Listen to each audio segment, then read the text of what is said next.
தினசரி 6 மணி அளவில் மட்டக்களப்பிலிருந்து கொழும்பு செல்வதற்கான பேருந்து இருப்பதாக தெரிந்து கொண்ட நான் தாராவோடு இணைந்து கொழும்பு சென்று வர தயாரானேன். நான் முன்கூட்டி சொன்னபடியே தாராவும் வந்து சேர்ந்தாள். இருவரும் பேருந்து நிலையம் சென்று விசாரித்த போதுதான் தெரிந்து கொண்டோம். அன்றைய தினம் 6 மணிக்கு கொழும்பு செல்ல வேண்டிய பேருந்து இரவு 12 மணி அளவில் தான் புறப்படும் என்று.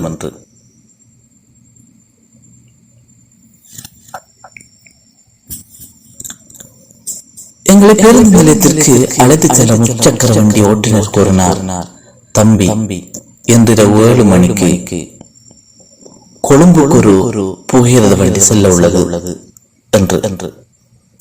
எனக்கும் புகையிரதத்தில் பயணிக்க வேண்டும் என்ற ஆசை நீண்ட நாட்களாக இருப்பதை தெரிந்து கொண்ட தாரா, புகையிரத வண்டியிலே நாம் பயணிப்பேன் ராஜு என என்னிடம் சொன்னால் இருவரும் புகையிரதத்தில் ஏறினோம். யாருமற்ற அந்த புகையிரத பெட்டியில் நாங்கள் இருவர் மட்டுமே அமர்ந்திருந்தோம். புகையிரதம் புறப்படும் நேரம் நெருங்க நாங்கள் அமர்ந்திருந்த இருக்கையை முன்கூட்டியே பதிவு செய்தவர்கள் மெல்ல மெல்ல வர தொடங்கியதும் எங்கள் இருக்கை பறிபோனது. எங்களுக்கான இருக்கை எங்குள்ளது என்பதை அறியாது நாங்கள் இருவரும் தடுமாறியதை பார்த்த ஒரு பெரியவர் எங்களுக்கான இருக்கை உள்ள புகையிரத பெட்டியை காண்பித்தார்.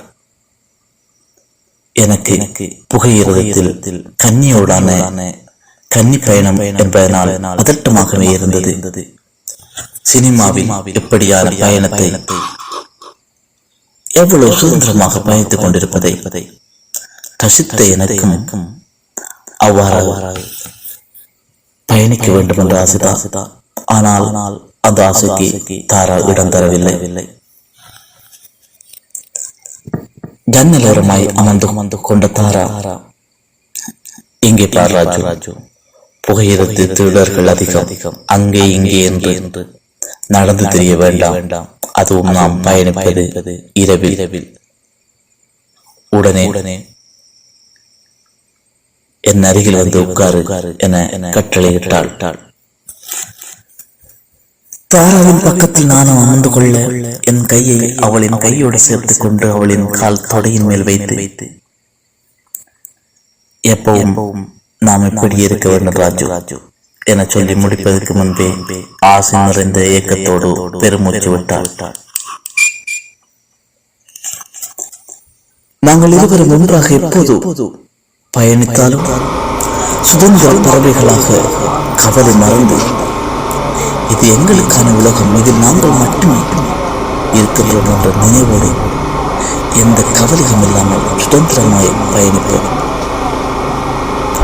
சிறிது நேரம் புகையிரதம் நகர்ந்ததும் சில்லென்ற காற்று மெல்ல நயங்கள் தேகம் தளவியதும் எனக்கு குளிரத் தொடங்கியது.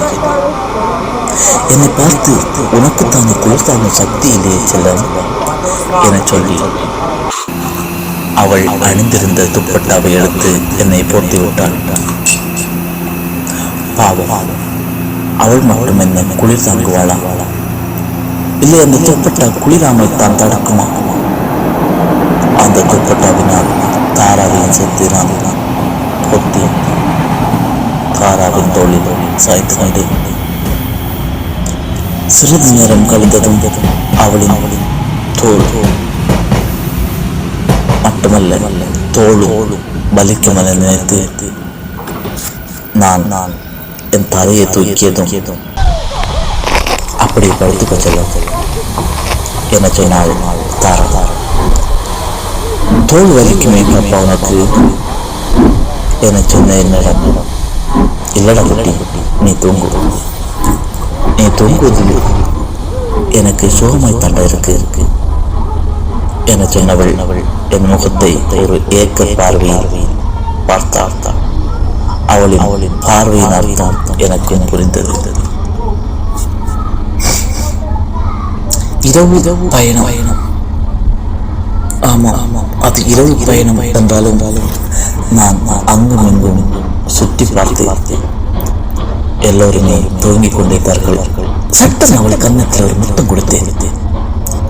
சிரித்தபடியே அவளின் மடியில் என் தலையை சாய்த்து படுத்துக்கோ என சொன்னான். அவளின் முகத்தை பார்த்தவாறு நான் என் முகத்தை பார்த்தவாறு தாராவும் இருக்கையில் அவளின் இதழ்களால் ஏதோ சொல்லு துடிப்பதா எனக்கு ஒரு உணர்வு வந்தது. என்ன பாப்பா இப்படி என்னை பார்த்து கொண்டிருக்கிறாய் என நான் கேட்டதும் சட்டமே என் இதழ்களில் மட்டுமின்றி மொத்த முகத்திலும் முத்தங்களை சத்தமொன்றையை கொட்டி குவித்தவள். என்னதான் நடந்தாலும் எப்பவும் என்னை விட்டு போயிடாத ராஜு என பல கவலைகள் ஏக்கங்களை கட்டி கொண்டவளாய் சொல்லி முடிப்பதற்கு முன்பே அவள் கண்களில் இருந்து ஒரு துளி கண்ணீரின் கன்னத்தில் விழுந்தது. ஏன் பாப்பா என்னாச்சு உனக்கு? ஏன் இப்படி சொல்றாய்? அழாத பாப்பா என சொல்லியபடி நான் எழுந்து கொண்டேன். எதையோ சொல்லி செல்லத்தோட தூக்கத்துக்கு எடுத்துட்டேனாடா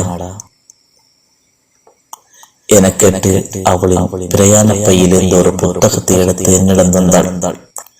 வித்தியாசமான தளத்தில் இருந்தது அது. தலைப்பு இல்லாத கதை. ஆம், தலைப்பு இல்லாத கதை என்ற சிறுகதை புத்தகம். கதையின் நகர்வு நாங்கள் பயணித்த புகையிரத்தை விட வேகமாக நகர்ந்தது. பல சுவாரஸ்யங்கள் நிறைந்ததாயிருந்தாலும் ஏதோ ஒரு மூலையில் என் வாழ்க்கையை பிரதிபலிப்பதாய் அமைந்திருந்தது. சட்டன புத்தகத்தை எழுதிய அந்த கதாசிரியர் யார் என தேடினேன். எந்த பக்கத்திலும் கதாசிரியர் பேரில்லை. கதையின் சுவாரஸ்யம் என் நெஞ்சை மெல்ல மெல்ல இதமாக தடவியது. என் தூக்கமும் தூரி போனது. கதை முழுக்க எங்கள் காதலை நிரம்பி வழிந்தது. இடைவிடாது நானும் படித்துக் கொண்டிருக்கையில் என்ன வைத்தகன் வாங்காமல் பார்த்து ரசித்துக் கொண்டு தனக்குள்ளே சிரித்தவாறு வந்து தாரா. என்ன ராஜு கதையின் சுவாரஸ்யத்தில் என்னையை மறந்துட்டாய் போல என கேட்டாள். என் தேவதையின் பக்கம் திரும்பி பார்த்தேன். அவளோ குளிரில் நடுங்கிக் கொண்டிருந்தாள்.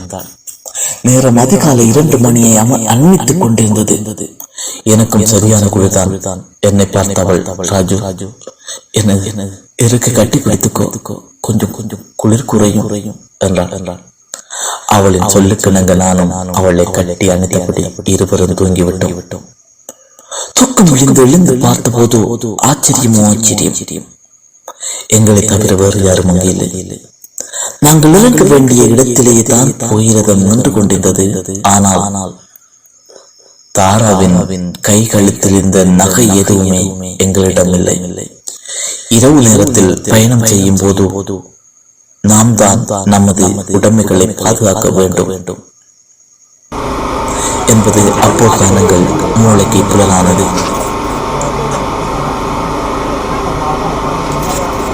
அங்கிருந்து என்ன செய்வதென்று அறியாது நாங்கள் செல்ல வேண்டிய இடத்திற்கு கால்நடையாக நடக்க தொடங்கினோம். ஆனால் தாரா எந்த கவலையும் இல்லாமல் சிரித்தபடியே பேசிக்கொண்டு என்னோடு நடக்க தொடங்கினாள். நகைகள் எல்லாம் களவு போய்விட்டது, உனக்கு கவலையா இல்லையா? இப்படி சிரித்துக் கொண்டு வருகிறாயே என்று கேட்டு முடிப்பதற்கு முன்பே இது உனக்குத்தான் முதல் முறை, எனக்கு பழகிவிட்டது. ஒவ்வொரு முறையும் செலவுக்காக நீ பணம் இல்லை என்று சொன்ன போதெல்லாம் என் நகைகளை அடகு வைத்துத்தான் உனக்கு அனுப்பி வைத்தேன். ஒவ்வொரு முறையும் செலவுக்காக நீ பணம் இல்லை என்று சொன்ன போதெல்லாம் என் நகைகளை அடகு வைத்துத்தான் உனக்கு அனுப்பி வைத்தேன்டா. நான் அணிந்து வந்தது ஒன்றும் தங்கமில்லை. திருடி போனவ நிலையை நினைக்கும் போது சிரிப்பு தாண்டா வருது என சொன்னதும் எனக்கு சிரிப்பு அடக்க முடியாமல் உயிரினம் பாய்ந்தாலும் அவளை நினைக்கும் போது எனக்காக அவள் பட்ட கஷ்டங்களை நான் மீட்டுகின்ற போது என் மனதுக்கு வேதனையாகவே இருந்தது. நடந்து போகும்போது இரவு படிச்சு வந்தாயே கதை எப்படிடா இருக்கு என கேட்டாள். ஆமாம் தான், அந்த கதை யார் எழுதியது? நம்ம வாழ்க்கை அப்படியே எழுதிய மாதிரி இருக்கு என்ற என்னிடம். நம்ம கதை நமக்கு மட்டும் தானே தெரியும், வேறு யாரும் அதை எழுத வருவார்களா என கேட்டாள். நினைத்தேன் அதை நீதான் எழுதியிருக்க வேண்டும் என்று. கில்லாடிதான். ஆமா, கதை முடியாமல் தொடரும் என போட்டிருக்கிறாயே, ஏன் என்ற என் கேள்விக்கு நடந்தவற்றை நான் எழுதிவிட்டேன், நடக்கப் போவதை நீதான் எழுதி முடிக்க வேண்டும் என்றால் தாரா. சிரித்தபடியே எழுதிட்டா போச்சு என சொல்லிக்கொண்டே நடக்க ஆரம்பித்தோம். நாங்கள் செல்ல வேண்டிய இடம் வந்தது. இருவரும் சற்றே ஓய்வெடுக்கலாம் என நினைத்து தூங்க தயாரானதும் எனக்கு தலை சுட்டுகிறது ராஜு என சொல்லி முடிப்பதற்கு முன்பே மயக்கம் போட்டு கீழே விழுந்தாள் தாரா. அவசரமாக அவளை வைத்தியசாலைக்கு அழைத்து சென்றது. சிறு நேரத்திற்கு வெளியே வந்த தாரா கண்களை சிமிட்டியபடி, நீ அப்பாவாக போகிறாய் என்றான். எனக்கு அளவில்லா சந்தோஷம். அவளை கட்டி பிடித்து கன்னத்தில் முட்டுவிட்டேன். காலை நேரம் என்பதனால் எனது படுக்கை அறைக்கு தேரை கொண்டு வந்த என் அம்மா தாரா என நினைத்து தலையணையை கட்டி அணைத்து நான் முத்தம் கொடுத்ததை பார்த்துவிட்டு, காலகாலத்தோட கல்யாணத்தை கட்டி கொள்ளு என்றால் கேட்டால் தானே, முதல்ல உனக்கு ஒரு பொண்ணை பார்த்து கல்யாணத்தை கட்டி வைக்க வேண்டும் என சொல்லி வெளியேறிய போதுதான் உணர்ந்து கொண்டேன், காட்சிகள் அனைத்தும் கனவு என்று. நன்றி, வணக்கம்.